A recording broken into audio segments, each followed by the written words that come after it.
శ్రీమాత్రే నమః. ఎన్నో జన్మల పుణ్య ఫలితం, అనేక జన్మల పరదేవత పట్ల ఉండబడేటువంటి ఒక పుణ్యరాశి కలగలిపి స్వర్ణాలయం. అమ్మదయ ఉంటే అన్నీ ఉన్నట్లే.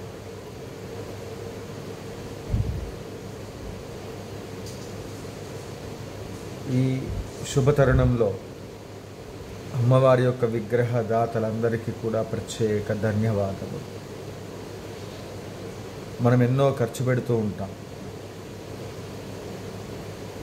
ఎన్నో ఆస్తిపాస్తులు సంపాదిస్తూ ఉంటాం, కానీ నిత్యంచ శాశ్వతంచ ధ్రువమక్షరం పరమం. శాశ్వతమైనటువంటి పరదేవత కృప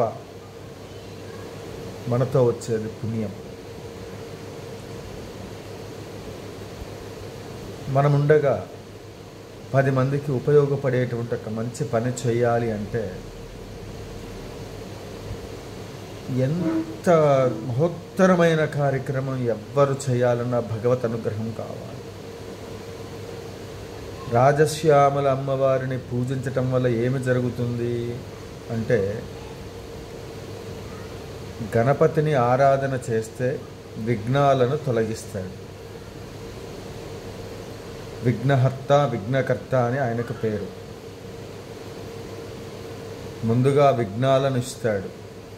ఆ విఘ్నాలన్నిటినీ నిలబడి తట్టుకోగలిగినటువంటి వాళ్ళు మాత్రమే గణపతి అనుగ్రహానికి పాత్రులవుతారు. అందువల్ల మరి విఘ్నాలు తొలగటానికి, సకల కార్యసిద్ధికి ఏ దేవతల యొక్క అనుగ్రహం మనకి లభించాలన్నా ముందుగా ఎటువంటి కార్యక్రమంలోనైనప్పటికీ కూడా గణపతిని పూజ చేయడం అనేటువంటిది మనకు శాస్త్రం చెప్తూ ఉంది. అందువల్ల మరి రాజశ్యామల దశమహావిద్యలలో 9వ విద్య అమ్మవారి పేరులోనే వినిపిస్తూ ఉంది. రాజశ్యామల, రాజు చేయగలిగినటువంటి పని ఏదైతే ఉందో మొత్తం చేయగలుగుతుంది. మరి అందరూ ఇక్కడ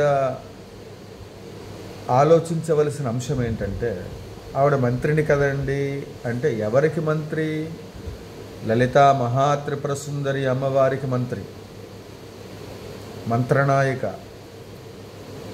దండిని వారాహి, వీళ్ళిరువురు శిల్పశాలలో ఇప్పుడు తయారు చేస్తూ ఉంటే ఆనంద బాష్పాలు వస్తుంది. ఇచ్ఛాశక్తి, జ్ఞానశక్తి, క్రియాశక్తి, ఏదైనా సంకల్పం కలిగినప్పుడు దానిని కార్యరూపంలో, ఆ సంకల్పంలో స్థిరముగా ఉండడానికి, బుద్ధి కుశలత పనిచేయడానికి శ్యామల. ఆ పనిని ఎంత వ్యూహాత్మకంగా పని చేయడానికి అవకాశం ఇవ్వాలో ఆ వ్యూహములన్నిటిని కూడా శ్యామల అమ్మవారిస్తుంది.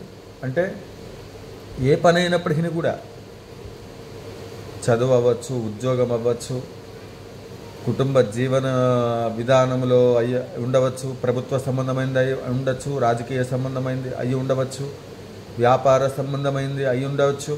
ఏదైనప్పటికీ కూడా వ్యూహములను రచించి వ్యూహాత్మకంగా ఉన్న ఆ రచనను ముందుకు తీసుకెళ్ళగలిగేటువంటి ఒక శక్తి వారాహి అమ్మవారికి.